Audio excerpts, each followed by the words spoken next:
Estimada comunidad de profesionales afines al sector eléctrico, en esta oportunidad les presento un nuevo video que espero que sea de agrado, de crecimiento profesional y que puedan compartir con sus colegas, aquellos que se dediquen básicamente al diseño de sistemas de protección contra descargas atmosféricas en instalaciones energéticas, industriales o muy bien asociadas al sector oil and gas, minero o también nuclear. Podemos también extrapolarlo al sector domiciliario y comercial. El marco normativo es conforme al estándar internacional, a las normativas IEC.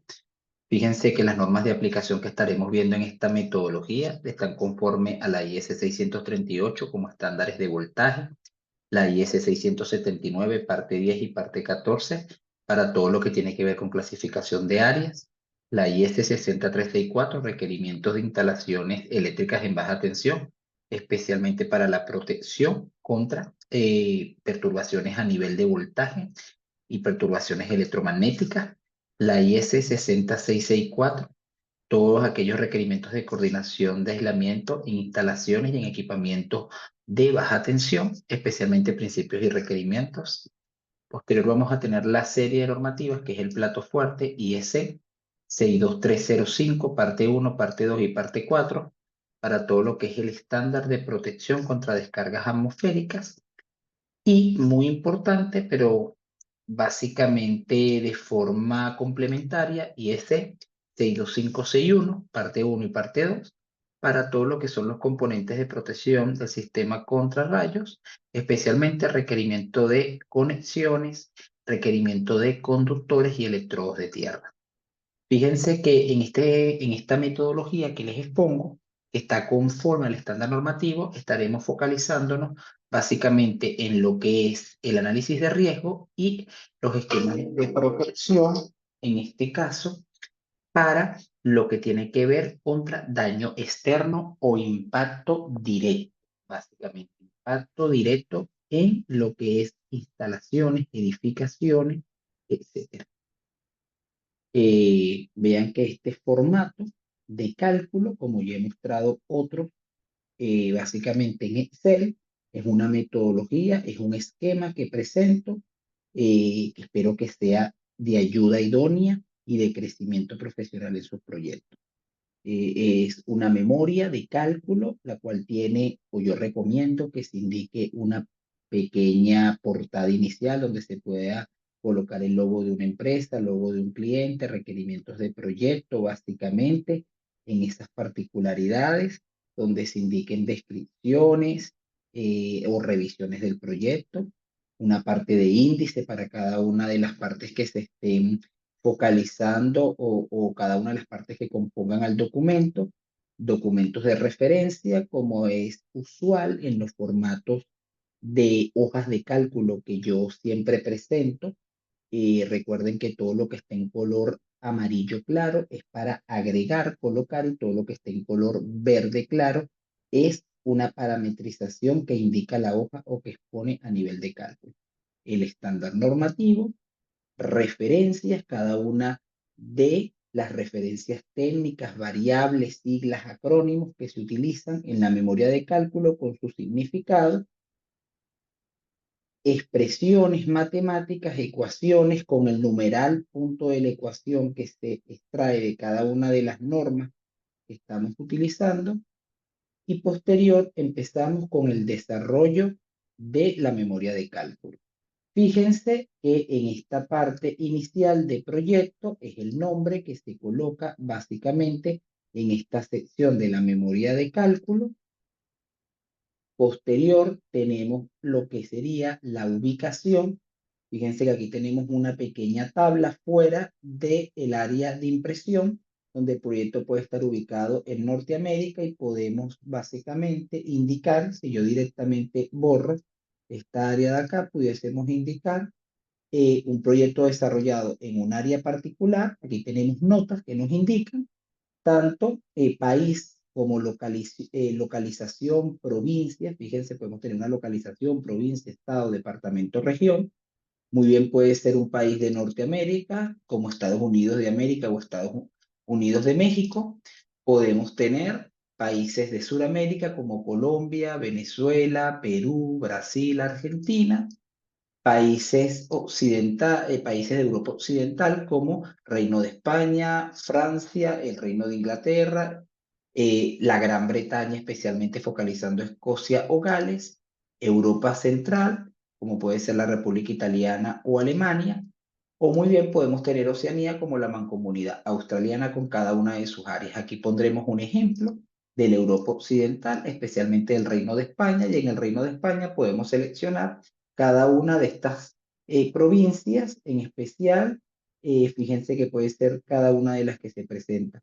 Si yo quisiera seleccionar, por poner un ejemplo, los Estados Unidos de América, pudiésemos tener cada una de las provincias o estados que se componen en los Estados Unidos de América, o muy bien, si por el contrario quisiera seleccionar de la mancomunidad australiana, cada una de las provincias o estados que se componen en la mancomunidad australiana. Para nuestro ejemplo, tendremos el Reino de España, focalizando en esta área especialmente como modo de ejemplo. Vamos a colocar Tenerife, lo vamos a buscar, Santa Cruz de Tenerife. Fíjense, al ya ubicar, ya nos coloca donde se desarrolla el proyecto, un pequeño texto que es genérico para la memoria de cálculo, y posterior debemos focalizar las áreas que estaremos eh, desarrollando como áreas de grupo de instalación en el alcance de análisis de protección contra rayos. Fíjense que a modo de ejemplo tenemos indicado instalaciones como edificio de control de mando de una subestación, una posición de línea o como se le conoce en la eh, bibliografía anglosajona como una bahía de línea de 220 kilovolts, una posición de transformador o bahía de transformación de 220 kilovolts, pórtico de barras y llegadas de líneas de 220 kilovolts o una bahía de 220 kilovolts. Y en cada una de ellas podemos seleccionar el tipo de estructura, si es acero galvanizado o inoxidable, o titanio estructural, o hierro o espesor, menor a 4 milímetros, mayor a 4 milímetros, aluminio estructural con espesor menor a 7 milímetros o mayor a 7 milímetros, cobre estructural con espesor mayor a 5 milímetros, láminas de zinc con espesor menor a 0,7 milímetros, PRFB estructural u hormigón concreto de mampostería estructural. Cada una de ellas, dependiendo de la que se seleccione, todas aquellas que cumplan con los espesores que reglamenta la IS 62305 parte 3, nos indicarán si la estructura puede considerarse con protección natural o autoprotegida o no. Es importante tener en cuenta que básicamente cada una de estas instalaciones indicadas corresponden a una única zona a evaluar en el riesgo en función a lo que establece la IS 62305 parte 2. También estaremos viendo la característica si consideraremos nuestras estructuras en función a su categoría de autoprotección o no. Si le indicamos que sí, las estructuras se consideran como autoprotegidas las que correspondan, y si le indicamos que no, no se van a considerar como autoprotegidas. Tenemos la introducción que focaliza básicamente los requerimientos de análisis que tenemos en esta memoria de cálculo, la evaluación del riesgo con la metodología que corresponde indicada en la normativa, ciertamente, y posterior a esto es importante que nosotros indiquemos cuál es el tipo de riesgo que queremos calcular en nuestra memoria de cálculo. Podemos calcular el riesgo R1, que es riesgo para pérdida de vidas humanas. Podemos calcular el riesgo R2, que es riesgo de pérdida de servicio público. El riesgo 3, que es riesgo de pérdida de herencia cultural. O el riesgo 4, que es riesgo de pérdidas económicas. Fíjense que aquí estaremos focalizando el riesgo 1, riesgo de pérdida de vidas humanas. En el caso de ya poder seleccionar el riesgo y previamente indicar cada una de las instalaciones que estaremos analizando, es importante que tengamos ahora en nuestro análisis el mapa de densidad cerámica. Fíjense que aquí yo tengo el de España porque es el país con la provincia que inicialmente estamos colocando de ejemplo en este cálculo asociado al análisis de protección contra rayos. Pero si nosotros fuéramos elegido cualquiera de los otros países que hemos considerado, podemos tener básicamente el de Venezuela, pudiese ser Argentina, pudiese ser Colombia, pudiese ser México, puede ser Perú, muy bien puede ser Italia, cada uno con la fuente respectiva de la normativa, Francia, España, como hemos indicado previamente, Estados Unidos, Gran Bretaña, muy bien si es Inglaterra, Escocia o Irlanda, o la mancomunidad australiana, o si es alguna localidad en particular, muy bien podemos basarnos bajo la densidad ceráunica indicada en un periodo de 1995 hasta el 2003, en función a las observaciones del satélite LIS, gracias a la fuente de cita del Centro de Estudio Internacional contra Descargas Atmosféricas de los Estados Unidos de Norteamérica y la NASA. Fíjense que aquí estaremos, y Alemania. Aquí nos estaremos focalizando en función de España.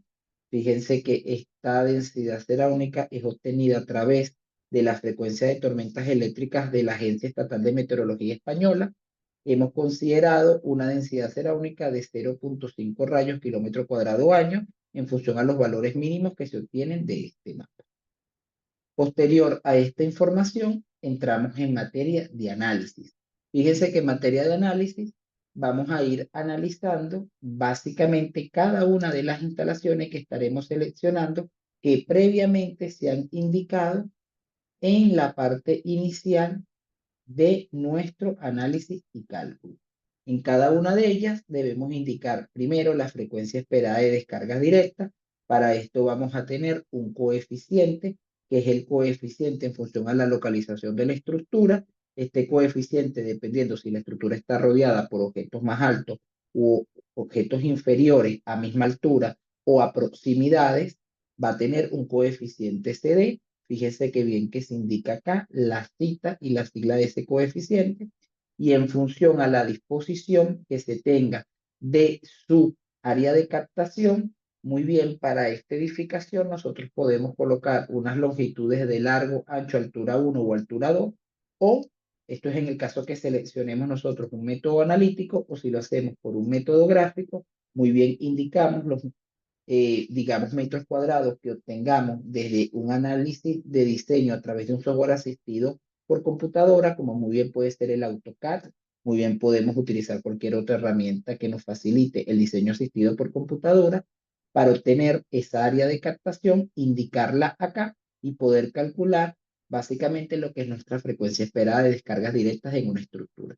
Fíjense que posterior a esto, ya nosotros podemos básicamente, por las expresiones, las ecuaciones que tenemos para cada uno de los cálculos, siguiendo las referencias de cada una de las variables que establece la normativa, poder obtener lo que sería la evaluación del valor medio de la frecuencia de eventos peligrosos debido a impacto en las adyacencias de la estructura a través de su área de captación que está definida a un radio tangencial de 500 metros. Posterior debemos indicar la frecuencia de eventos peligrosos de impacto en líneas de servicios que entre. Para esto nos va a preguntar la memoria, ¿existe una línea de servicio eléctrico que entre sí o no? Dependiendo si es sí, nosotros deberemos indicar básicamente cuál es ese tipo de línea. ¿Es una línea en baja tensión? ¿Es una línea en media tensión? ¿O es una línea en alta tensión? Posterior a esto, debemos indicar el tipo de instalación, si está asociada a una línea aérea, subterránea o subterránea con una traza de malla de puesta a tierra, y su localización, si es rural, si es suburbana, urbana o es urbana con edificios, digamos, elevados, de elevada altura, básicamente superiores a los 20 metros. Para esto tendremos cada uno de estos factores. Lo mismo aplicará si tenemos alguna existencia de una línea de telecomunicaciones que pueda ingresar o que pueda permitir que ingrese, básicamente sobre tensiones debido a descargas directas, indirectas o adyacentes. Y en función de la línea de telecomunicaciones, debemos indicar básicamente si esta línea de telecomunicaciones, cuál es su esquema de conexión de tierra, como hemos dicho anteriormente, y el tipo de localización. Posterior a esto, vamos a tener que indicar la longitud de las líneas, tanto de baja tensión como de telecomunicaciones, para poder estimar básicamente cuál es el área de captación y finalmente cuál sería la frecuencia de eventos peligrosos para cada una de estas líneas, tanto la de servicio eléctrico como la de servicio de telecomunicación. Posterior a esto, es necesario conocer ahora la frecuencia de eventos peligrosos debido a impactos que se tengan básicamente a las adyacencias de las líneas de servicio. Esto debemos seleccionar de nuevo la instalación que está asociada a estas características con las condiciones del método gráfico que se van a tener. Fíjense que en este caso la instalación es una subestación eléctrica superior de 220 kilovolts, que es de donde se alimentan cada una de estas líneas de baja tensión que ingresan a nuestro proyecto o a nuestro análisis de estudio. Podemos obtener finalmente esta frecuencia de eventos y es muy importante tener en cuenta que esto se debe realizar tanto para el servicio eléctrico como para el servicio de telecomunicación. Por ende, tenemos la del servicio eléctrico y tenemos la del servicio de telecomunicaciones en su frecuencia de descargas directas. Es importante también tener la evaluación, digamos, o el valor medio anual de frecuencias de eventos peligrosos debido a impactos cerca a las adyacencias tanto de la línea eléctrica como la línea de servicio de telecomunicaciones. Para esto nosotros debemos definir un área de captación y esa área de captación, lógicamente, debe contener una traza que no necesariamente es la misma longitud de traza que se tiene a la que ingresa de la de nuestro proyecto. Puede ser la misma, no necesariamente en los casos se repite, por eso hago siempre incisivo en este caso. Ya cuando nosotros empezamos a evaluar la probabilidad de daño, empiezan a haber un pequeño cuestionario de preguntas, características que se deben asociar al proyecto en particular. Es importante conocer esta instalación a proteger, pues, ¿existe personal operativo? ¿Sí o no? En la instalación a proteger coexisten animales, sí o no, la cantidad de personas operando la instalación, cuál es, el tiempo anual de personas operando la instalación, cuántas horas básicamente vamos a tener nosotros al día en régimen continuo. La instalación a proteger se encuentra integrada por dispositivos eléctricos o electrónicos sensibles que puedan sufrir sobretensiones inducidas debido al rayo, sí o no. Es importante también conocer la instalación a proteger. Es destinada para aplicaciones básicamente energéticas, industriales, oil and gas, salud, cultural, recreacional o deportiva, habitacional o comercio. Y el tipo de instalación es rural, urbano, industrial o vial. En función a cada una de estas características generales, vienen características más detalladas, como son la instalación a proteger cuenta con un sistema contra incendios. Es importante indicar si medidas de protección contra incendios, instalaciones con sistemas contra incendio manual, detección alarma o vías de evacuación, instalación con un adecuado sistema de incendio automatizado, etcétera. El valor económico, en el caso que estemos analizando el riesgo número 4, el valor económico de las pérdidas, ¿cuál es? El valor patrimonial cultural, ¿cuál es? En función a esto se empiezan a determinar básicamente lo que es las pérdidas L1, pérdidas debido a pérdidas humanas, incluyendo lesiones permanentes con cada uno de los tipos de daño, que son básicamente lesiones de seres vivos por descargas eléctricas, daño físico y falla en los sistemas eléctricos o electrónicos. Esto va a ir variando. Recuerden a que nosotros inicialmente hemos indicado el tipo de riesgo y en función a esto, dependiendo de lo que nosotros modifiquemos acá, básicamente va a variar lo que sería el tipo de pérdida, si es de vidas humanas, si es material, si es cultural o si es económica, los tipos básicamente de daños que vamos a tener en función al tipo de fuente de daño que se tendría, si es descarga en la estructura, cerca de la estructura, descarga en la línea o cerca de la línea, y para esto vamos a tener que analizar posteriormente las pérdidas estructurales. Cada una de esas pérdidas estructurales están cuantificándose en función a los riesgos que se intervienen. Con respecto a esto, podemos nosotros tener finalmente el riesgo 1, ese riesgo que se puede hacer inicialmente con medidas de protección o sin medidas de protección. Fíjense que ese riesgo 1, posterior de cuantificarlo, que es básicamente la metodología de análisis, podemos nosotros ingresar en lo que es la metodología de diseño. Para esto debemos hacer la verificación del nivel de protección en función a lo que sería el riesgo tolerable que se tiene cuantificado en la norma. Entonces debemos conocer el tipo de apantallamiento de la estructura. La estructura cuenta con algún tipo de apantallamiento o blindaje. La estructura no cuenta con apantallamiento y blindaje. Esto es a nivel estructural. Tenemos una especie de malla que garantice inmunidad contra perturbaciones electromagnéticas derivadas al impacto directo o adyacente del rayo. El cableado eléctrico cuenta con algún tipo de pantalla. Ese tipo de pantalla, ¿cómo es? Es fleje helicoidal, es corrugado, son alambres de cobre, es sin pantalla. Es importante también conocer cómo es el apantallamiento de las líneas de datos de telecomunicaciones. Esto es a través de una lámina helicoidal de aluminio y poliéster o es una malla trenzada de cobre, etcétera. Es necesario también conocer las características del apantallamiento de la línea de servicio. Esta línea de servicio tiene algún tipo de apantallamiento o no está apantallada. Lo mismo pasa con la línea de telecomunicaciones. Cada una de esas características deben indicarse. La conexión de equipotencialización en el PCC, en el punto de conexión, es equipotencial, no es equipotencial referente a los esquemas de conexión de tierra. El rango que vamos a tener nosotros, básicamente, de lo que sería la resistencia de la pantalla de puesta a tierra, estaría ubicada en una línea aérea o enterrada, apantallado sin apantallar, con línea aérea equipotencializada o sin línea aérea equipotencializada. El sistema de voltaje, ¿cuál es? Muy importante. Sistema de voltaje en baja tensión o si es mayor de la baja tensión.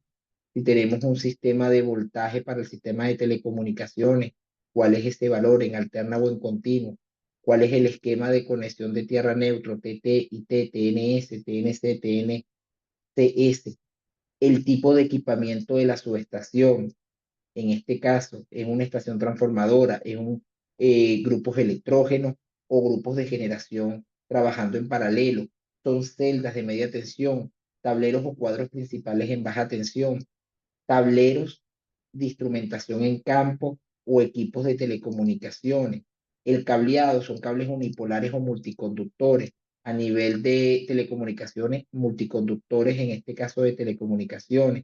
Y la aislación va a ser termoestable, XLPE, o vamos a tener básicamente equipotencialización efectiva del terreno, restricciones físicas de uso o sin medidas de protección.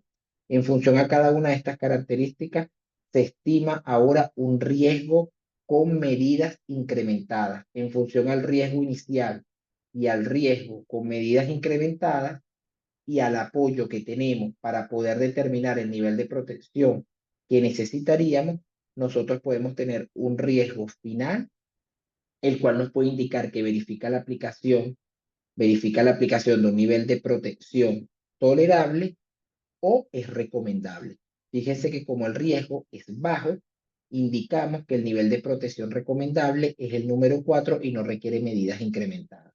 Si nosotros ahora le debemos indicar a la hoja de cálculo cuál es el método de protección, si va a ser un método por esfera rodante, por malla o por ángulo de protección, que en este caso indicamos por esfera rodante, correspondería básicamente una esfera de 60 metros conforme a la ISS 62305 parte 3.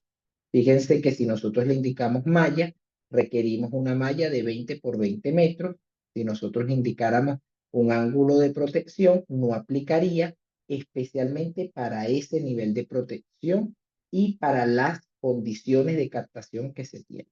Por ende, se recomendaría el de la esfera rodante. Posterior a esto, ya vienen ya consultas particulares, en especial si la instalación a proteger cuenta con protección natural de sistema externo, que en este caso, ya para estas características, se indica que no, que se debe colocar. Posterior debemos decir cuál es el tipo de sistema de captación, si van a ser captadores convencionales aéreos tipo punta flanking o cable de guarda, si vamos a tener elementos captores ubicados en la estructura, sí o no, si los elementos bajantes estarán canalizados por la estructura, sí o no, y si el sistema de bajantes será por postes mástiles, en este caso no, o sí, dependiendo de lo que hemos indicado.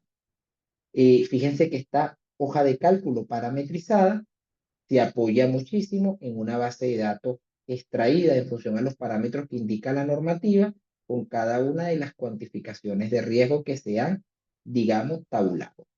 Espero que esta metodología que se presenta sea de análisis y de utilidad para cada uno de los proyectos que ustedes estén ejecutando en materia de protección contra rayos. Por favor, si no conoces mi canal y aún no me sigues, te invito a que te suscribas, comentes, compartas cada uno de mis videos para que lleguen a más profesionales del sector eléctrico a nivel internacional. Muchas gracias.